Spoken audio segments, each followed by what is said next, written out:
Supreme court के गैर मकबूल और मुतनाज़ा फ़ैसलों में एक नए बाब का इजाफ़ा हुआ है।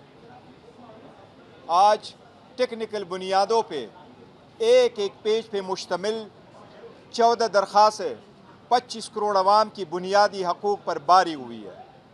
इंसाफ होता हुआ नज़र आना चाहिए।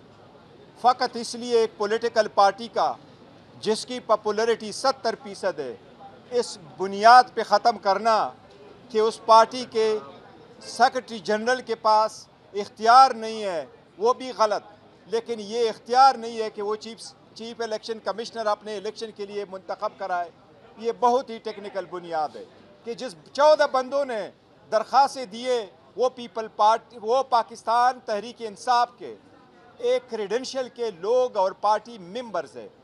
ये बात बिल्कुल सही नहीं है। उनमें से कोई एक भी पाकिस्तान तहरीक इंसाफ का मेंबर कभी रहा नहीं है, मटीरियल वक्त पे कभी नहीं था।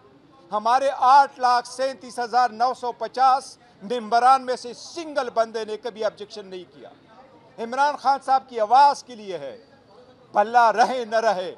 इंशाअल्लाह ताला पाकिस्तान की अवाम इमरान खान की आवाज़ पे वोट देंगे।